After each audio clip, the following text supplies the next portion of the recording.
कर्ण कितना पराक्रमी और महान योद्धा था वह तो आप सभी को ज्ञात ही होगा।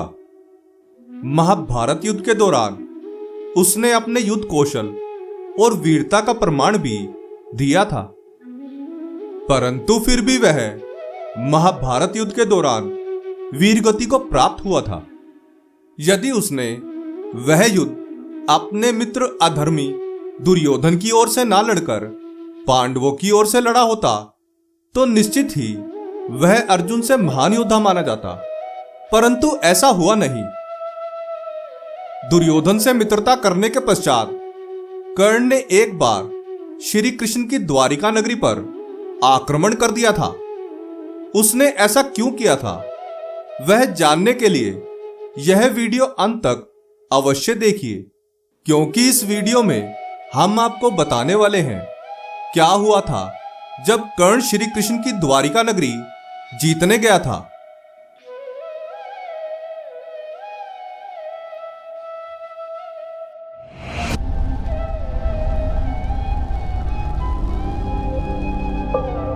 प्रणाम मित्रों, ज्ञान और वैराग्य चैनल में आपका बहुत स्वागत है। यदि आपने अभी तक हमारे चैनल को सब्सक्राइब नहीं किया तो जल्दी से कर लें और वीडियो को लाइक करना ना भूलें। तो आइए शुरू करते हैं आज का यह वीडियो। एक बार जब सभी कौरव वन विहार को निकले तब उन पर गंधर्वों ने आक्रमण कर दिया और गंधर्वों के राजा चित्रसेन ने बहुत सी मायावी शक्तियों का प्रयोग करके उन्हें पराजित किया और दुर्योधन को बंदी बना लिया। उस युद्ध में कौरव पराजित हुए थे, यह बड़ी बात नहीं थी, बल्कि बड़ी बात यह थी कि उनके साथ उस समय कर्ण भी था और गंधर्वों ने उसे पराजित करके दुर्योधन को बंदी बनाया था। दरअसल उस समय कर्ण के पास विजय धनुष नहीं था। उसने एक साधारण धनुष से अनगिनत गंधर्वों से एक साथ युद्ध किया था। उस साधारण धनुष से कर्ण दिव्यास्त्रों का प्रयोग नहीं कर सकता था। यही कारण था कि वो पराजित हुआ। दुर्योधन को उन गंधर्वों से स्वयं अर्जुन ने छुड़वाया था, जिसके पश्चात कर्ण को भगोड़ा और कायर कहकर संबोधित किया जाने लगा। उसने अपने ऊपर लगे इस कलंक को मिटाने और अपने सम्मान को पुनः प्राप्त करने के लिए कर्ण ने हजारों सैनिक साथ लेकर दिग्विजय यात्रा प्रारंभ कर दी। यह यात्रा उसने पांडवों को मिले 12 वर्षों के वनवास और 1 वर्ष के अज्ञातवास के बाद शुरू की थी।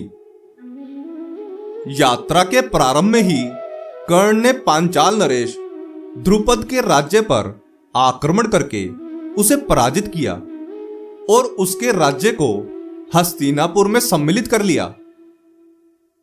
द्रुपद को पराजित करने के बाद कर्ण ने नरकासुर के पुत्र भगदत्त पर आक्रमण करके उसे भी पराजित किया।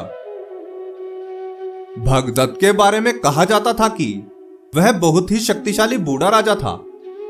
भले ही वह बूढ़ा हो चुका था, परंतु उसकी वीरता के कारण कोई भी उससे युद्ध करने से डरता था।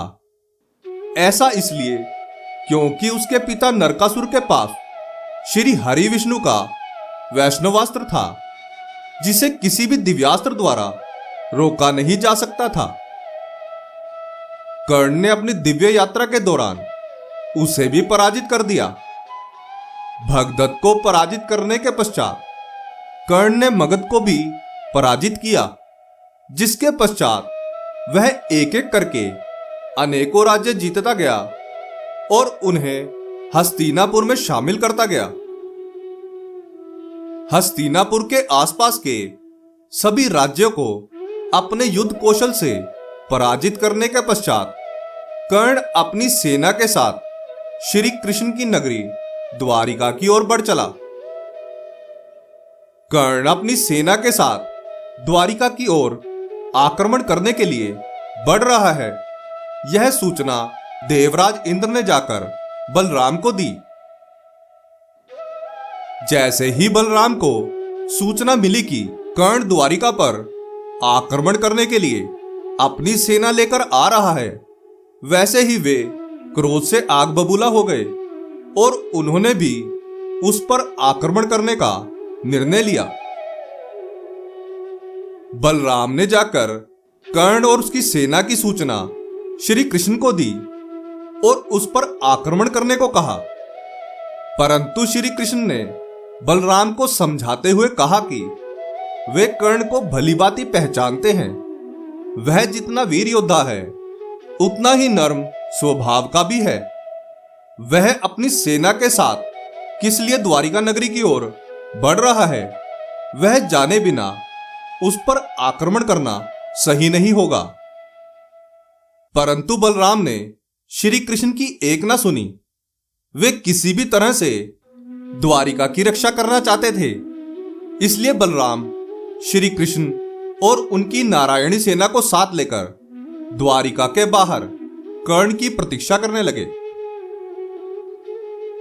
जैसे ही कर्ण अपनी सेना के साथ द्वारिका की सीमा पर पहुंचा, वैसे ही बलराम ने उसे चेतावनी दी, परंतु कर्ण ने उनकी चेतावनी को नजरअंदाज करते हुए अपनी प्रतिज्ञा चढ़ाई और 2 बाण श्री कृष्ण और बलराम पर चला दिए। परंतु देखते ही देखते वो दोनों बाण पुष्पमाला में परिवर्तित होकर बलराम और श्री कृष्ण के गले की शोभा बढ़ाने लगे। कर्ण का अपने प्रति सम्मान देखकर बलराम का क्रोध शांत हो गया, जिसके पश्चात उन्होंने उसके द्वारिका आने का कारण पूछा। तब कर्ण ने बताया कि वह हस्तिनापुर की ओर से द्वारिका शांति का प्रस्ताव लेकर आया है और बलराम और श्री कृष्ण ने उसका वह शांति प्रस्ताव स्वीकार कर लिया। यदि आपको यह कथा अच्छी लगी हो तो वीडियो को लाइक करके हमें प्रोत्साहित जरूर करें। आशा करते हैं कि हमारी प्रस्तुति आपको काफी पसंद आई होगी। आपसे अनुरोध है कि आप इस वीडियो को ज्यादा से ज्यादा लोगों तक पहुंचाने के लिए लाइक, शेयर और सब्सक्राइब करें। धन्यवाद।